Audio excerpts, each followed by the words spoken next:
Sempre eu pergunto para os meus alunos na primeira prova: todo programa recursivo é eficiente? Resposta: não. Fibonacci recursivo é um exemplo de programa que não é eficiente.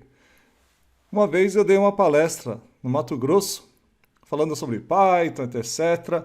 E um professor de uma federal lá, ele disse: eu quero que você faça em Python o Fibonacci recursivo de 100.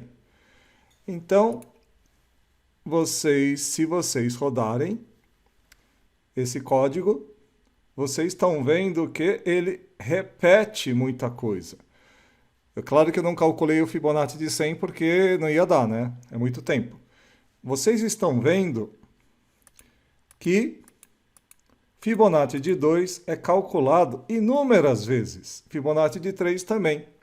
Então, esse código, ele não é eficiente, porque ele repete coisas já calculadas.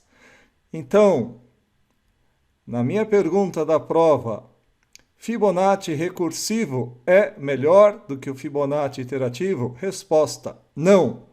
Por quê? Porque repete coisas já calculadas. Todo programa que repete coisas já calculadas não é eficiente. Professor, como é que eu resolvo isso aqui? A nossa disciplina se chama estrutura de dados. Se esse cara ele repete coisas que já foram calculadas, eu vou utilizar uma estrutura de dados para tornar esse código mais eficiente. E como é que eu faço isso? Guardando os resultados já calculados, para não ter que repetir. A gente pode fazer isso de duas formas. A primeira é utilizando um dicionário ou uma lista. O fato é o seguinte: eu guardo tudo o que eu já calculei.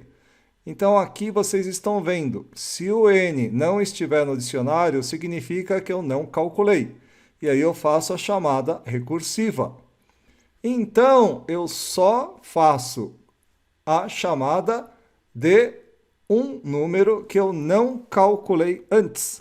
E se você rodar o Fibonacci de 100, papumba! No instantinho eu calculei o Fibonacci de 100. Mas não foi essa a solução que eu mostrei para o professor na palestra. Eu mostrei o seguinte: em Python, a gente pode utilizar funções de mais alto nível.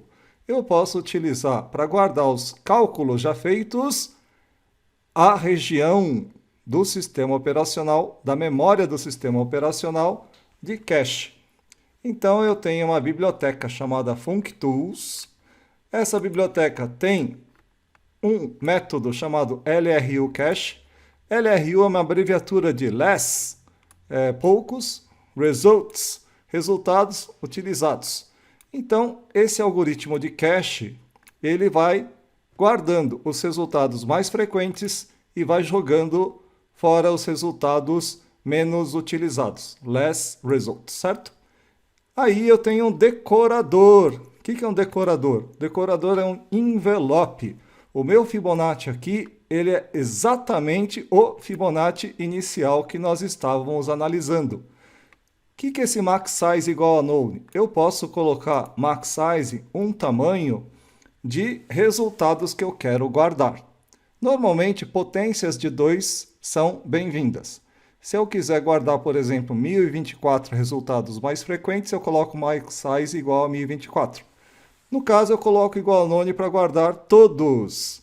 E aí, se você rodar Fibonacci de 100, vou salvar aqui, você vai ver que ele só calcula uma única vez cada um dos Fibonacci. Papumba! Tá pronto.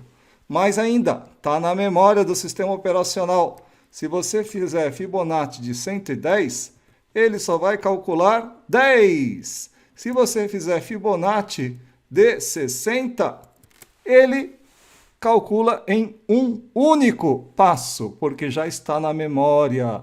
Então, aquela pergunta inicial, da minha prova na FATEC. Fibonacci recursivo é mais eficiente que Fibonacci iterativo? Não. Resposta: por quê? Porque ele repete coisas.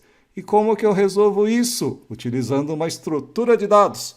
Ou eu guardo num dicionário, ou eu guardo no sistema operacional na memória, utilizando o método LRU Cache, que envelopa a função. Tchau, tchau!